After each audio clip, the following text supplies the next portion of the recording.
Hey, everybody. Welcome back to another episode of the YouSchool podcast. I'm Scott Schimmel, and I'm here with a friend, Ken Davenport, and we're going to dig into something that goes 2,000 years old. And I just want to give you as a warning, it's insanely relevant for today. So first of all, Ken, thanks for being on the YouSchool podcast, and maybe a little context of who you are and what you do would help everyone to kind of get oriented to you. Yeah, sure. Thanks, Scott. It's great to be here. Love the work you're doing. So basically, I'm kind of a reformed entrepreneur. I had started a bunch of companies, and about 12 years ago, kind of had this epiphany that I wasn't really doing something meaningful enough with my life. And so I threw all that aside and decided to volunteer in the social sector, try to figure out what I kind of really cared about. And it turns out that veterans were a big part of that. And I think I'll probably dovetail in with the conversation we have today. But right now I run a company called Mission Edge, which is technically a nonprofit. We support other nonprofits with capacity building. We do, HR, accounting. We do strategy work. We help new small businesses start with some accelerator programs. So we're kind of really deeply in the community, trying to give back and trying to help social impact happen. I'm glad you mentioned that, because one thing I've been trying to do on this podcast has been to show particularly kids other career paths that they might not be aware of, and just say, hey, life could be like this for you. And I was playing golf with some kids, these 3 teenage kids last week, and I don't know why it came up, but someone mentioned the idea of a nonprofit, and one of the other kids made a joke and said, like, that's a job, it's nonprofit. How do you have a job in a nonprofit? So. That's a very smart kid, actually. It's a good point. Yeah, it's a very good point. And if you had told me that as a teenager, and there's no way I would have thought that you could work professionally for a cause. I just assumed, I guess, that those were all volunteers. I think if you'd asked me, I was such an idiot, I probably thought my teachers were volunteers. And really all I knew was business and finance was what you do. So I'm curious, as you look back, what you're doing now, working at a nonprofit for nonprofits, is that a surprise, or do you see the thread kind of from early on? Yeah, I mean, I think, at one level it's a surprise. I think if you see the way we've built Mission Edge, it might not be as much as a surprise, in the sense that we're basically a social business. So we're primarily fee supported. We came in, and I early on realized that the nonprofit business model doesn't make a lot of sense. You're taking from, wealthy people or foundations, and then you're giving things away on the other end. It's not very sustainable. It didn't really make a lot of sense to me. I think if we had stuck with that model, I probably would have made it a year or two, and I would have probably given up.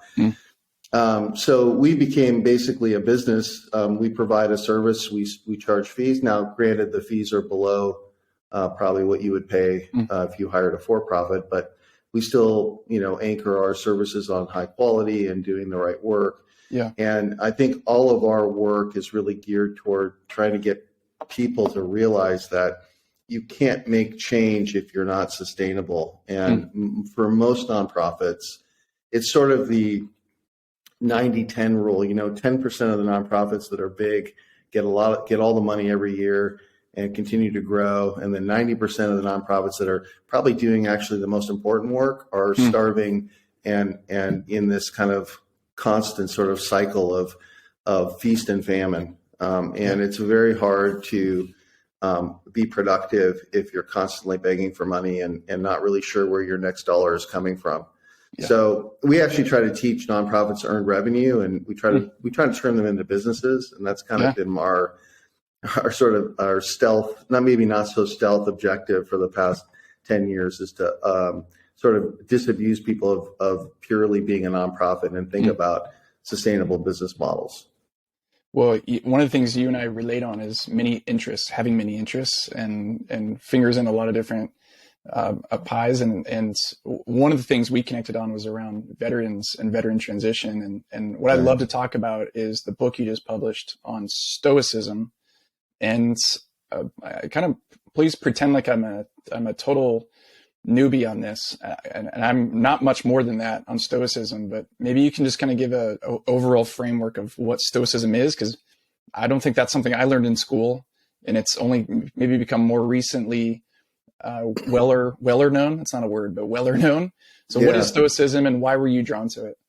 Yeah, well, I think it is becoming more well known, and I'm happy about that. I was drawn to it a few years ago. The word Stoic, I think, is probably, there's a little bit misunderstood. Stoic is kind of has the connotation of being unemotional and sort of very steely-eyed, detached, and kind of non-reactive, right? And I think that Stoicism. So Stoic with a small s, Stoicism with a large S, really is a foundational philosophy that came about, as you said, 2,000 years ago, and really kind of came out of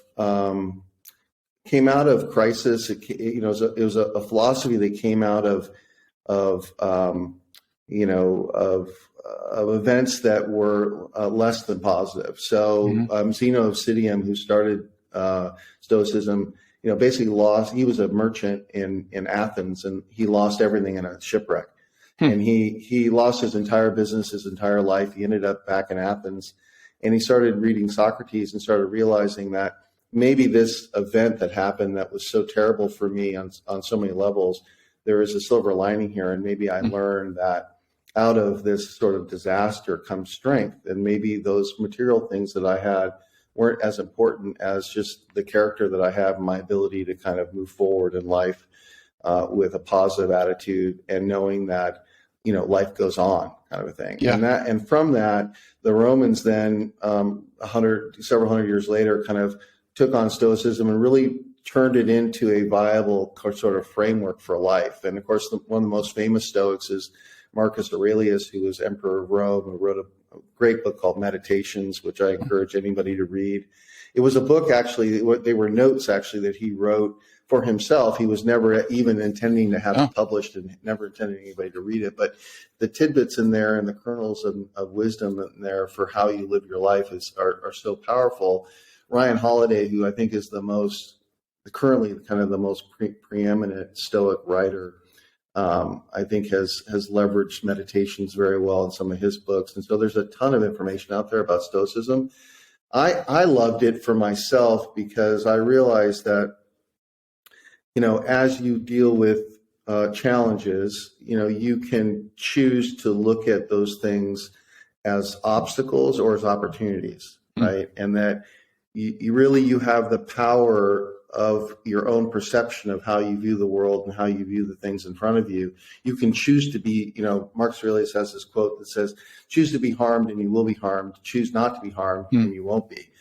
So the idea that, hey, like more and more we're ceding our authority to other people.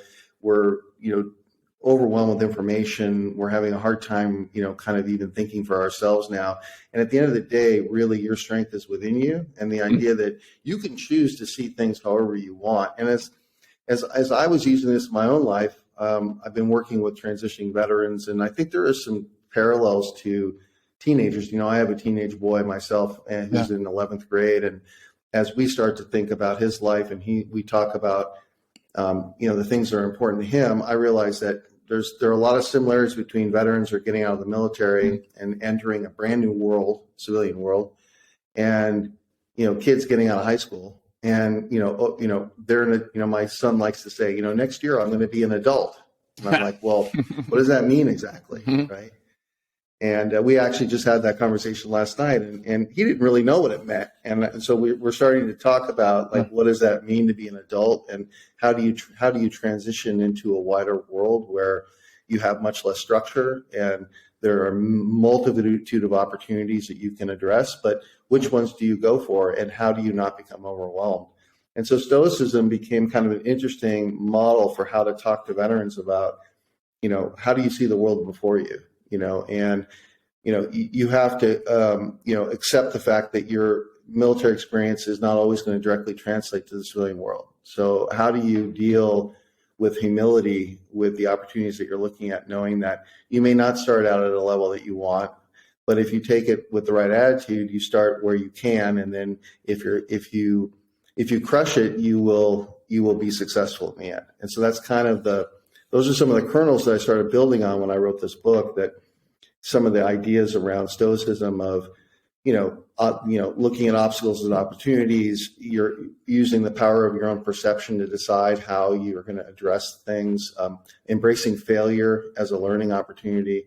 All those things are core to success in the civilian world, and things that in the military you tend, failure is a good example. Like, that's not something that is encouraged in the military. Right? And so even admitting your failures is not encouraged. So how do you get your head around learning by trying, and even if it doesn't work out, taking those lessons and moving forward? How do you, and maybe this is a personal question, or maybe this is kind of how you would prescribe to someone else. Let's say your son, in an ideal world, would listen to you and do what you say. And I know that's kind of a fantasy, but oh my God, how do you practice? I'm kind of using air quotes. How do you practice Stoicism? And if somebody does, what are the thoughts that go through their mind that might be different than someone who doesn't? Yeah, well, that's actually a really good question, and I struggle a little bit with how you even parse Stoicism into chunks that are manageable for people, right? Because you can read the history, or you could read Meditations, and it would be a really good experience for you. But then how do you take those lessons, and there are many of them, and actually make them useful on a day-to-day basis? So one of the things I did in the book is I came up with 9 rules. There are 9 rules for how you kind of approach your transition. And some of them are as simple as, failure is a gift, do the work, perception is your superpower, like little things that kind of get you thinking on a day-to-day basis about how to use some of these concepts in the middle of your day. Because one of the things that's always been challenging for me is, how do you slow things down enough to not just react, but to actually react thoughtfully in the moment. Right. So you can always, like Monday morning quarterback, and I was always really good at looking back and saying, I shouldn't have done that. What I should have done is this. But how do you learn to slow that down enough to actually think in the moment that, well, this is kind of what's happening here. This is something I've seen before. Maybe there's some wisdom here I can apply to myself before I just say something that I might regret, And I think for a 16-year-old or 17-year-old, that's really hard. Right? Because everything is very, kind of impulse driven. Yeah. So what I've been trying to do, and I don't know whether this is a solution to getting to into the teenage mind, but what I've tried to do is break it into little tiny nuggets, right? Yeah. And actually have a quote associated with the nugget that would say, here's just something you could think about, and something that's very simple, like Ryan Holiday talks about. He wrote a book called The Obstacle is the Way. And, the idea is that, the impediment to action advances action. And the idea is that rather than go around the obstacle, you should look at that obstacle as an opportunity to go through it, because there may be something on the other side of that obstacle that might be valuable. Yeah. So those little images that you can come up with, and those little, kind of tidbits or snippets of kind of quotes or sort of just concepts, if they're repeated often enough, I think it starts to sink in a little bit. And if you get 1 or 2 to sink in, I think you've hit a home run probably, right? Yeah. Because this is stuff that, these are old white guys, right? So it's not, this is not the most popular probably, authors. These are probably not the most popular authors that are read today. Yeah. But if you can kind of contextualize it, I think there's definitely some tools in here that could be useful. I'm curious. This is kind of probably not a well-formed question, but over the last couple of years on this podcast, we've had some therapists come on the show and talk about trauma and stress, and trauma has become much more well understood. I would almost say popular of a concept and idea, especially because of COVID and the shutdown and what kids are going through. And then you add on top of that, mental health issues, increase of school shootings, suicide, all that stuff. So I'm kind of like trying to set this up. The old idea, if you've got something hard or painful in your life, was just get over it. Nobody cares. Just push on. Right. And then maybe nowadays the extreme would be everybody's traumatized. we have to all stop and you're a victim, that kind of idea. I wonder what your thoughts are for where Stoicism fits in there, because I think in maybe a dangerous way, a dangerous interpretation would be get over it, grin and bear it. And then there might be like a therapist listening to this, like screaming, like, what are you talking about? Like, kids who are going through really extreme situations actually need help, and that won't help. So I guess I'm kind of setting you up to reflect. Yeah. No, I'm glad you did, because this is an area that I've done a lot of, just transparently, I've done a lot of personal work in. And the second chapter, the second rule that I talk about in this book is actually called "Your Past is Present," meaning that no matter what you do today or moving forward, your past has an impact on the choices you make, on how you view the world, and how your brain reacts to stimuli, even in ways that you don't really even understand, right? Because trauma lives in the brain, and part of the brain that is not necessarily conducive to talk therapy or just kind of working hard at it and trying to work through it, right? Because I did that for years and years, and I didn't have a lot of success until I started getting into alternative therapies for trauma. I had a lot of I had a lot of trauma in my childhood that really affected my entire life. And I think that, if you just make the assumption that most people have some trauma in their lives of some level, that you then open up the conversation. Well, how do you get to a place where you can be the most self-realized you? How can you be the most yourself, be yourself most effectively? And Stoicism is kind of interesting, because when you look at Stoicism, and I address this in the book, the concept of Stoicism really is that you kind of create this inner citadel of strength, and you don't allow things to harm you from the outside, and you just choose cognitively, rationally to say, I'm not going to let that bother me. I'm going to go this direction. Yeah. And that's great. But when you're talking about trauma, that doesn't really work. Right. So the way that I've applied Stoicism in this case is actually the strength is in asking for help. The strength is in knowing that you cannot do everything alone. And that actually Stoicism, to be a successful Stoic in the world, you need to interact with other people. And that part of Stoicism is acting in concert with nature, and it's your own inner personal nature, but it's also the nature around you. So it's also the community around you. So you must interact with the community, and to interact with the community effectively, you need to be able and willing to ask for help. So the Stoic piece is to say, hey, I can't gut my way through this, or I can't just will my way through the challenges I have. I actually need someone to sit down with me and work these things through, so I can move to the other side of that obstacle that we were talking about. That's awesome. Really great response. I resonate with that, relate to that. And I think I'm curious from you as a dad now, and you and I have talked about this before, having both 16-year-old, 17-year-old boys. It's not always easy to get through to them.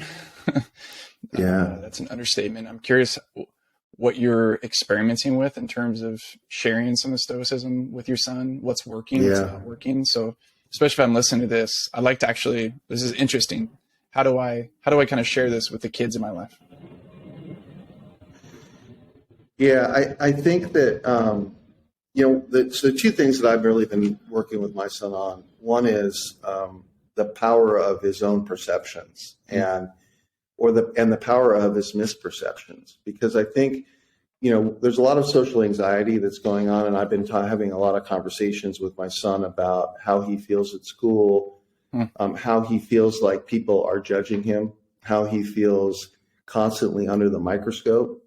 Yeah. And I think his perception is that everything he does, people are paying attention to and commenting on and watching as if really he were the most important person in the world. Right. Right.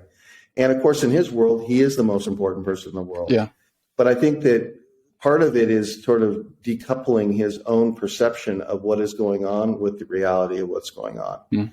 And so I've been really challenging him to not make assumptions about what people are thinking and people are saying, but to actually spend some time to actually figure out whether that is really the case or not. And by talking to people and by actually having conversations about it, as opposed to assuming that, oh, I'm never going to go there because that person doesn't like me. Yeah. And so perception and how you view the world, is so important. And it's such a Stoic concept in the sense that, you can perceive that people are against you. You can perceive that you have, you're wearing a huge, red letter on the front of that people are pointing at and laughing at. Or you can say, maybe they're talking about something else, and maybe I shouldn't just assume that it's about me. Yeah. So that's one thing that we've really been talking about a lot, because I think this whole idea of social anxiety seems to be rampant. I think there's so much pressure in school right now. There always has been, but it seems like it's ramped up even now with needing to conform or needing to be a part of the in crowd, or, I don't know. It's all those social kind of, all that kind of social pressure, I think that's happening, that I know that my son's not alone in facing that. Yeah. So that's one thing. And then the other thing is really, to have the courage to be your own person and to see the world through your own eyes. I think my son sort of sees himself as a little bit, nerdy or different, or I just think, he doesn't always fit into the bucket, and I think he sees that as a weakness. But I've been trying to convince him that, at the end of the day, the people who really changed the world are the ones who didn't fit into the bucket. Yeah. The innovators, the rebels, those that dared to change the world are always those who, didn't really fit in and maybe saw things, in a different way than everybody else. And that's a strength and not a weakness. Where do I go if I want to track with Stoicism? Obviously, I can read Marcus Aurelius, buy a book, but as you and I were talking about before this, not that many people read books anymore. Are there easy ways? Are there newsletters? Are there Instagram followers? There is. So the ones that I would suggest is, so Ryan Holiday has two really good daily emails. One is called the Daily Stoic. Okay, perfect. One is called the Daily Dad. So he actually has a Daily Dad email. Yeah. Where he sort of applies Stoicism to being a father.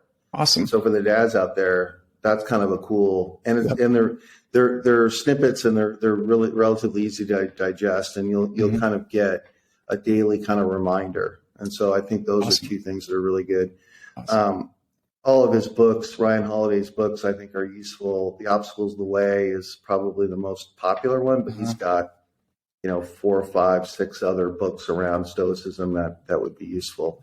And so I would start there. I think you can always pick up meditations and read the source material, but I think Ryan Holiday does a really good job of kind of making it accessible to you in a quick way. Yeah. So I would probably start there. But those two newsletters, the Daily Stoic podcast also is great, and cool. There's a whole bunch of information out there that you can get to relatively easily. And maybe the last question, if you were on the stage of a high school graduation and you had 30 seconds to give one message from Stoicism to this generation, what comes to mind? Universally, I think for me, it's that, you are in control, right? That like the world may be chaotic and you may have influence, you may be buffeted by influences, but ultimately you are in control of how you see the world and how you act and react. You can choose to see the glass half full. You can choose to see it half empty. It's up to you. And how you react to the world around you. Ultimately, you own that. And that's a beautiful, unbelievably powerful thing to know, that even with everything going on around you, you have control over you. Yeah. Right? And if you can just keep that in mind, how you act and react to the world around you can be yours. Yeah. I love it. And this morning, as we're all getting our kids ready for school, I noticed my son and I, for 5 or 10 minutes, we're both in the same room, but both on, I believe I know I was on Instagram. I think he was too, scrolling mindlessly through silly, stupid, fun videos for those 5 to 10 minutes. And what you're talking about is the opportunity to be reflective and thoughtful in a constructive way. Because I think the joy and the beauty of things like Instagram, and I actually get to escape the little neuroses, the loops of insecurity and fear. So if, Stoicism has a really neat, elegant way to help you do productive self-reflection that leads to peace and understanding and joy. And I think what you're talking about more than anything is conscious living, helping kids become more conscious and aware. But it's those hooks of Stoicism that will help them get there. So I think this is super timely and extremely relevant. Any last words? Yeah, I would just say, we all have those moments where, we're with our kids and we're both on Instagram or we're both on our phones, and you have this guilty feeling that, oh, I shouldn't be doing this. We should be interacting. Yeah. Right. But I would say, give yourself some grace. I think these things have to happen in the context in which you're living today. Yeah. It's great, to sit with, Socrates on a rock someplace and have these deep conversations. Mm-hmm. That's just not the world we live in today. So, the fact is that you'll have opportunities for those interactions, but it has to be done in a way that makes sense to your kid. Yeah. And right now, this is the system that we work in. So, right. Just don't feel badly about that, because we all have those feelings. Yeah. And I know that I sometimes beat myself up because I miss opportunities, but the opportunities will come even within the context of sometimes using your phone more than you probably like to. Yeah, that's great. Okay, I always love talking to you. It really helps me clarify and think, I think, productively about kids today. And thanks for being on the show. Thanks for especially your work with veterans and our partnership doing that. Here's to years to come of friendship, and hopefully we get to impact some lives together too. You got it, Scott. Love what you're doing, and always happy to be here. So thanks. Hey, thanks for joining in on the YouSchool podcast. We'd love to share with you the resources available on our website at theyouschool.com. Not just articles, ebooks, worksheets, and other podcast episodes, but specifically, you should know about a free course we have available called the Real Me course. It's digital, it's interactive, and it'll guide you to get clear about who you are and the great story you could tell with your life. So go register for a free account and get started on the Real Me course today at theyouschool.com. That's theyouschool.com.